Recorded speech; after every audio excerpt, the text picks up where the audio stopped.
But today we're going to talk about ISO because, of course, ISO in the past couple of weeks got mega buffed and then has been nerfed since. And so now I kind of want to talk about where exactly is ISO in the game. Now, in ranked, ISO is still pretty good, right? ISO is still pretty good in ranked, but in pro play, I think there is a bit more of a discussion to be had of how good ISO actually is, because when ISO first got buffed and we had pro play on that patch for a week or two, there was more ISO than I was expecting, and ISO actually did find quite a bit of success across quite a few different teams on quite a few different maps. Big indicator that EG are fighting heavily for that A control, and Lau just made the call now to go for a hard hit straight into the B side, knowing that it's going to be potentially weaker, going for the plan instantaneously.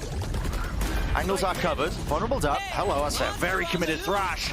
Fault line there, sending it flying, no detainment though, Kawazine blinded up. And a raw bullet spam once more, doing the dirty work. That's going to be the night for forwards now. A bit of decay damage kicking in with the decay. Jorgamo, oh, resetting, double tap in action.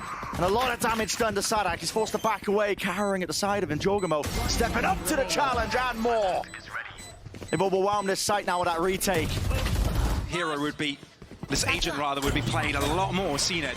Similarly to before, finds himself to the back of the site, but it's Boo to find the shot. I think he just peeked out of the smoke for just a second. Benji Fishy is able to spot one trapped up, but it seems the superiority in firepower within Foot's arsenal seems to do the trick. Woo! No way, come on, not like this. Has his ultimate available if he wants to isolate the final fight. But now it's a 1v2, so why would you want to isolate it when you can take this one together? Never mind. On to a different realm you shall go. He's just buying time. And that is going to be the kill for the Thrifty, the pay safe card Thrifty at that. Do they even think about it? A pretty bold play to slip right up the guts, but I want to see if he continues on this path here, if he just maybe holds. He's still got players on the site here. Runner investing a little bit of utility, maybe to try and hinder the approach and allow a little bit of step, but you can see where the utility's put down. No easy access points. 1v1 time. Alpha up against Runner. Runner is no slouch. Absolutely no slouch, but the first shots were too good. But Safe makes his appearance known. Onto the site, and Alpha spiraling forward. Takes out Trex, and Fnatic in firm control here. Safe is the only one who can save Vitality, and he's trying. But 12 seconds ain't much for them to play with in a 1v1. Alpha's on the case. So in those clips there, you saw ISO finding value on different teams, different regions, different maps as well. And I was personally surprised by this. You know, initially I thought that ISO with those buffs, like, okay, you know, maybe on like Icebox is a map where, you know, maybe there's a free slot for ISO and I could see, you know, it being pretty good there. And we did see some ISO on Icebox as well. But I didn't expect, you know, to see ISO on Lotus, to see it on Haven, to see it, you know, on Split. These kind of maps, I was a bit like, oh, I didn't think people would actually, you know, lean into it that much. But then, of course, pretty quickly, we got the ISO nerf, right? We got this nerf here where in patch 9.0, where, you know, the double tap duration went from 20 seconds to 12 seconds and the signature kill reset removed. Now, when I initially saw those nerfs, I thought, okay, you know, that's fairly significant, and I did think in pro play that might, you know, reduce it a bit in terms of ISO's pick rate. But where are we now? You know, after having, you know, played a week or so on this newer patch, what are teams doing with ISO now? Well, we are still seeing some ISO play out there, but I do think we are seeing people struggle with it a bit more. This first clip, I think, is a good example of why ISO probably doesn't find as much value in pro as it does in ranked.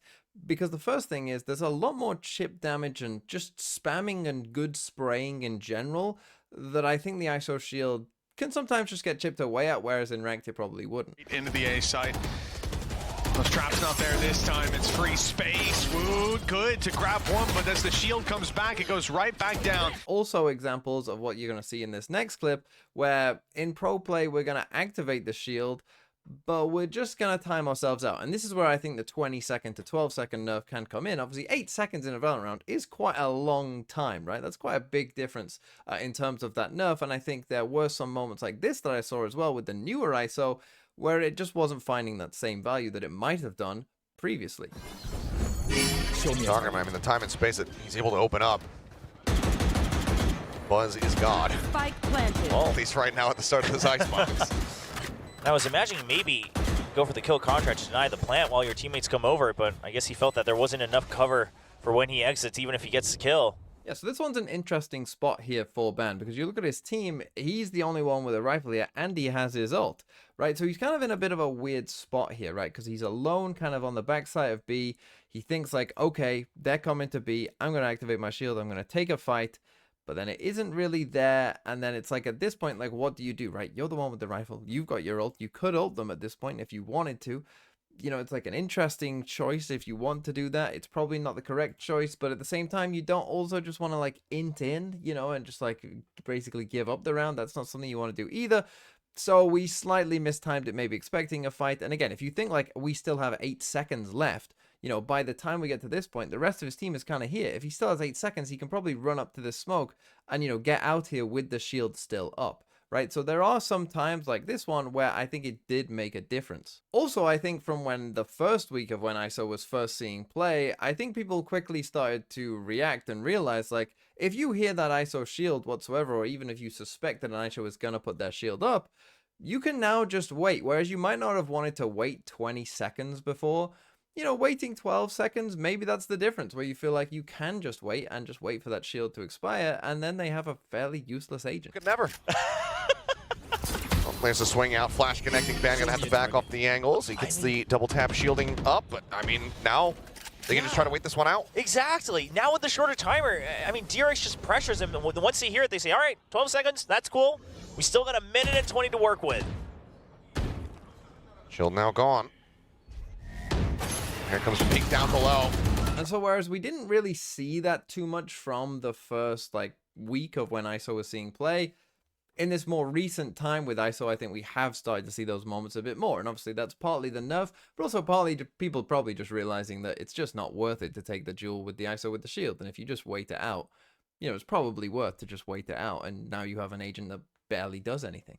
And then of course there is the big problem with ISO, that the rest of his kit, other than the shield and the ult, really isn't that good, right? And so when you pick ISO, you often might have a gap in your comp, right? Like Team Heretics did in their game against Giants here, where we're playing a pretty all-in comp, and the only information we have is our Cypher here, right? So that means that, you know, we kind of have to be searching for stuff. And if you end up in rounds like they do in this one here, which is actually a bonus round for Giants, where it gets a bit messy and scrappy, you're going to see this ends up with just 2 people on C, 2 people on A, and Giants are kind of free to do whatever they want, and it probably would have worked. I've learned ashes to the Stinger what I am to the Odin. Bad. Wow, there was no need for that. Nice stun coming out of purple. At least catches Mini Boo up close and trades out those fights. And around like this, It's an upgraded weapon. yeah, they can sort of even up the field a little bit more with these early fights going their way. As said, with the composition that's being run by Heretics, it does sort of put them in a bit of a box of how they've got to play this map. You don't have the Sober util to sort of give you early presence over on A. It definitely makes things that little bit more difficult at times. So it's going to be interesting to see how they become adaptive. And I'm liking the fact that GX, after getting that early trade, are just patient. There's some very deep positions being held by the opposing side. Right here. But they also then don't really have any information about where this push is going to be going. Again, this is the problem you highlighted, Tom, to do with this composition. Like, there's nothing for them to clear out main, to drone short. You know, you could get early rotations. You could have Rien's in position, at least towards B, so that he could stun either side, regardless of where the contact comes in. Instead, that breach utility will not be here. And again, Benji Fishy finds himself facing down against a lot of players, but not alone. This time, Wood is here with him. Shield up, ready for the fight. He's got his first, but that is all. And a shutdown of both players on the site. Rotates have come in just in time. That kind of round is the big problem. If we take a look at the map here of when, you know, Giants are actually coming in onto the site, the map looks like this. But, you know, our rotates are just so far away, right? And obviously we've picked a comp here that doesn't have that ISO, and so by the, you know, it takes a long time here. You're gonna see, like, you know, we have the delay, right? We have the Cypher Cage delay, and we do delay them for a bit, but it still doesn't really matter, and we end up in a pretty bad spot. And that's personally where I think that we are right now. The ISO, probably on most maps, maybe Icebox is an exception, but other than Icebox, I think when you look at the rest of the maps, ISO probably isn't really worth picking right now, right? The value found from the rest of the kit is just really not there right now. And I think people have wisened up to how to play against an ISO as well, that anytime you hear that shield, you just run away, right? And you just don't take that fight for 12 seconds, and then you just go from there, and now you have a useless agent.